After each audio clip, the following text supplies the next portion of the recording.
Hey TV fans, Bored Now back with you. On this video I'm going to be talking about Dexter Resurrection, episode 5. It is called Murder Horny. Full spoilers once again from the start of this review. And this was a frustrating episode really, because I enjoyed quite a lot of it. While I was watching the episode, I was into a fair bit of it. It was certainly very watchable, I'll say that. And a big part of that is because we get more of the mere Dexter stuff and their dynamic and back and forth. And you can see those actors having a good time. Christian Ritter is really embracing playing this part. And there's some intriguing stuff which we also get set up with Leon and his side of things. But by the end of the episode, it sort of felt like it was a bit of a nothing episode. And it seems that by the end of the episode, the main goal was to reunite Dexter and Harrison properly and to tie up not only Harrison being suspected of murder at the hotel, but to tie up Mia's plot as well. And they tie them together, and the way they do it is very, very generic, very predictable, we've seen all this before, and it's just done in a very rushed, unsatisfying way.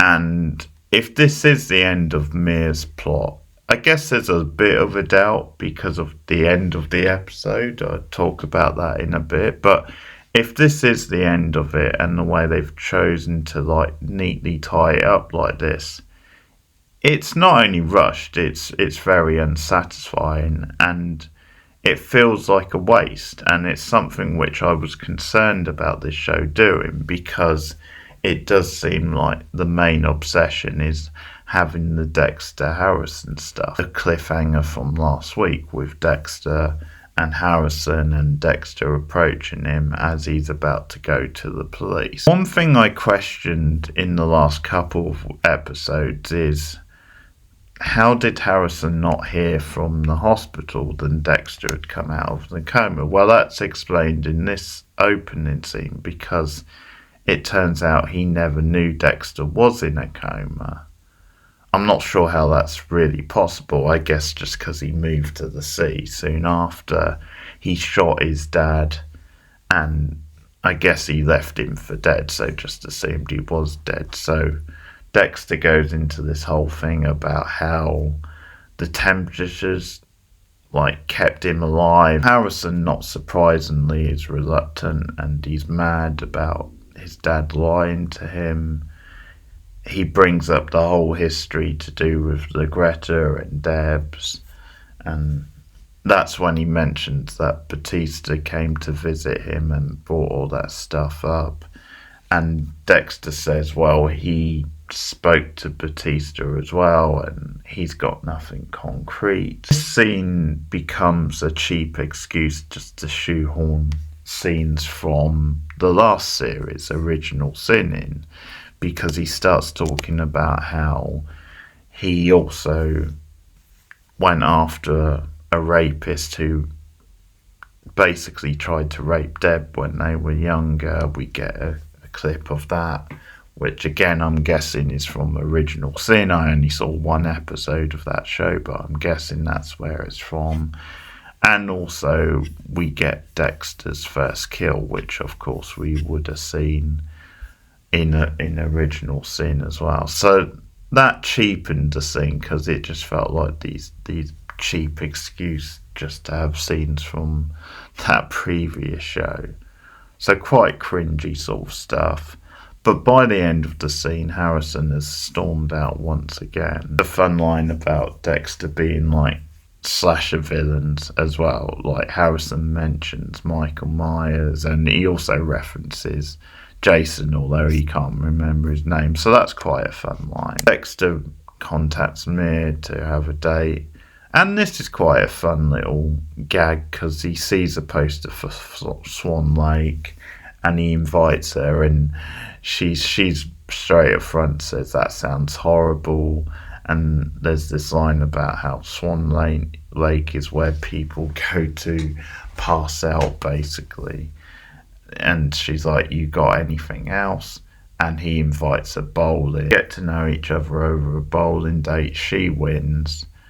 They also have a wine date later on. It turns out she's an expert in wine, quite sort of fancy wines. And that sets up something later on in the episode, which is a nice payoff. But the gist of what comes out of this, apart from them bonding once again and Mia giving a bit more background on her family and her dark past, and Dexter also a little bit more without going into like too much, which will reveal who he is. He suggests then they do a kill together. And again, the humour in this episode is quite strong, because like when she first says a menage a trois, he assumes she means something else. And then she reveals that, I mean, no, us working together on a kill on someone. And she says, well, why don't we do it in your style, how you would normally do it? And of course she means in cabs, because she, at this point, still believes that he is Red.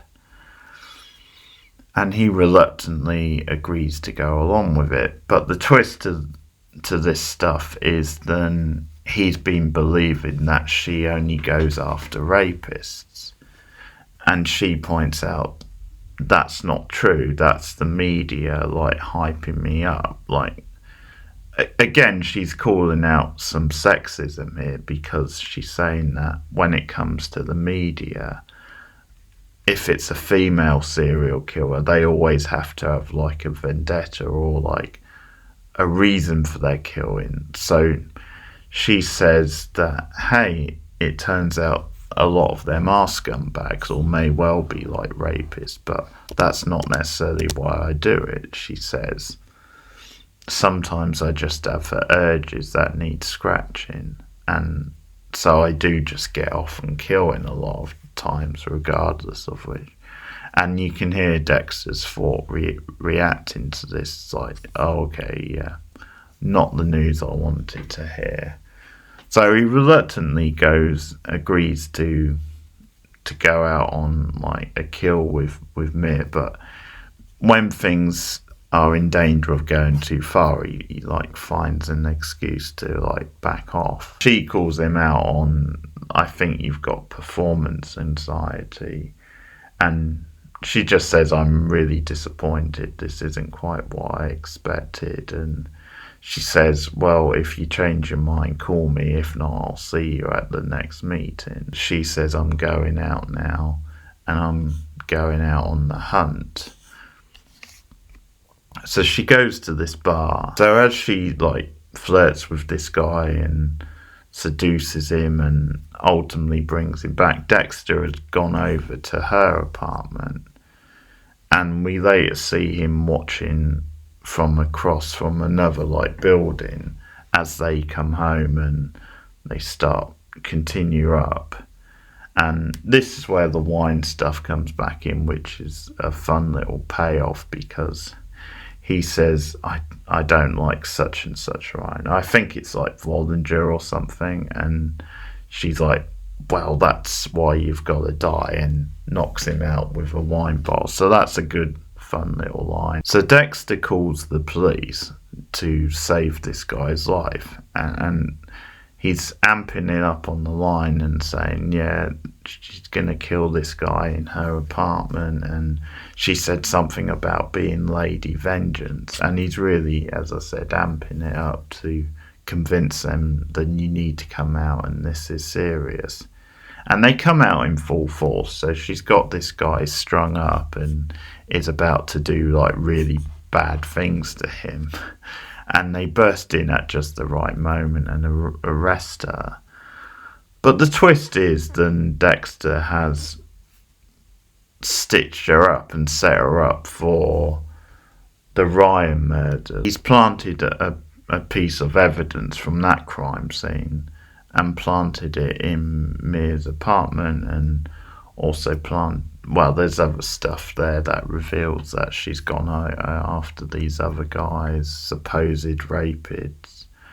So essentially, not only has he saved the other guy's life, but he's fitted her up not just for previous murders, but for the murder of Ryan, which clearly didn't. And this is what I mean about it's all a bit too easy, and it's just an excuse to kind of, you're wrapping up the Mir plot, so it would seem. You're tying up the Harrison being under suspicion for murder plot, because ultimately they want to find a way to get him off that so that they can move on with him and Dexter.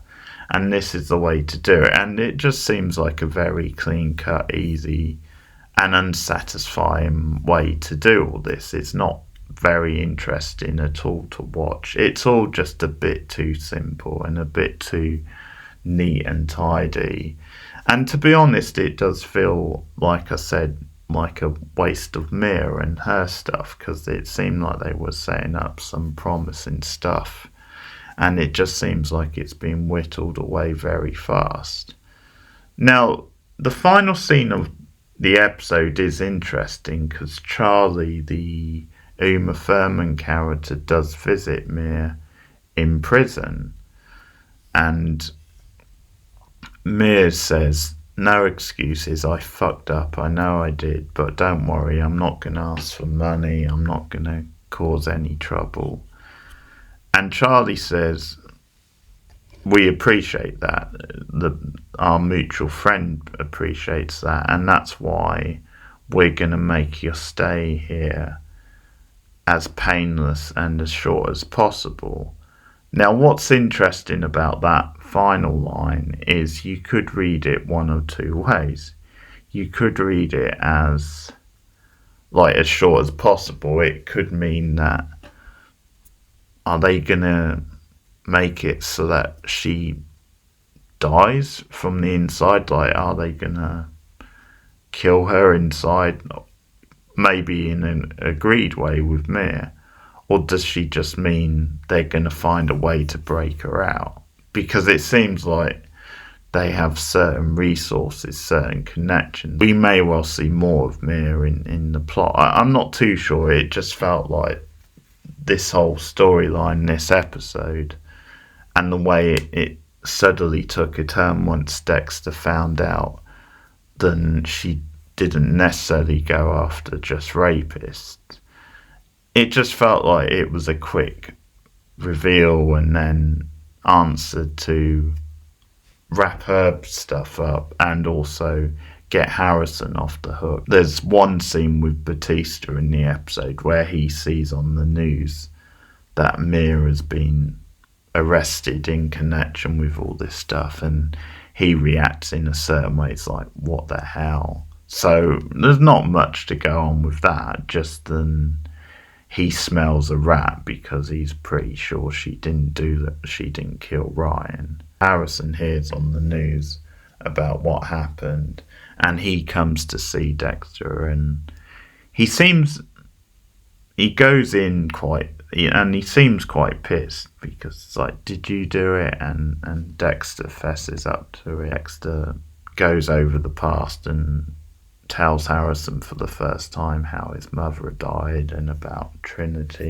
You're the only family I know, and I want you, and I want to be in your life. And Harrison seems to agree and says, yeah, I want to be in your life as well. And Harry's all happy in the background.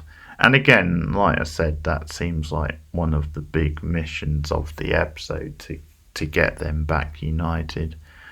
I will say, if it's just as simple as that and Harrison's all happy, it seems like he's a bit too easily happy, considering he maybe should be mad what Dexter did, stitching up Mia and the interference there. There's some interesting stuff, as I said, with Leon in the episode, because he does this interview set up like an orphanage, but he's a bit awkward. He doesn't really want to talk about it. And another thing that's revealed is that he's raising money for the police. When he's being interviewed, he says the reason he's raising money for them is because they were really good and helped him out when his parents died. And he says the gala to raise money is taking place on the anniversary of their death.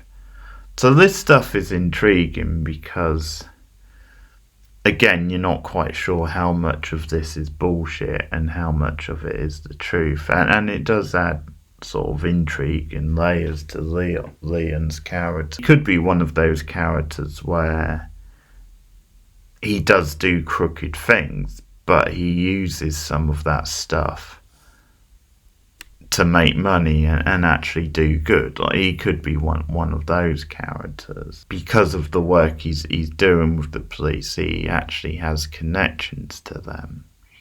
And that sort of gives him more power, and that maybe goes to they could have influence when someone they know is inside. There's a little bit with Blessing and his elderly mother. Like, she takes a tumble at one point, and it's revealed that she's got health issues, and she opens up to Dexter, and she just says about how basically she wants to make sure she's around people she loves when she dies, and just how she wants it to be on her own terms and all that.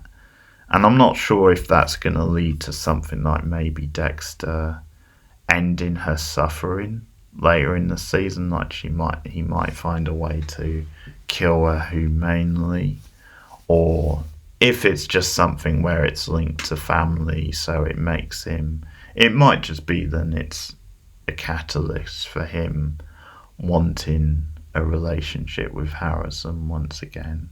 It may be as simple as that, but there's some good individual scenes in the episode, and I did enjoy the interactions again with Dexter and Mia, but as I said, just by the end it just felt like it was all wrapped up a bit too easily and cheaply, and it feels that if this is the end of Mia's plot, then it's very rushed and they could have done more of it without doubt. And once again, I'm very mixed or middling and not really that interested in the Dexter Harrison stuff right now. So there you have it. It was a solid episode, but it was also a frustrating episode. That's probably the best way I can sum it up. So that's Dexter Resurrection, episode 5, Murder Horny. Let me know what you guys thought of it in the comments below. Like and subscribe. I will be back soon with a review of episode 6, so look out for that. Keep watching TV, guys, and I'll see you again soon. Goodbye. Prater's got a surprise for you. Not afraid of flying, are you? Death comes for us all. Find your own path. I'll be here to help you. Why kill in pairs? To die together is the ultimate bond. I don't think Mia killed Ryan Foster. You got the wrong person. We all have that one case that haunts us. The Bay Harbor Butcher is that case for me. How did I not see this coming?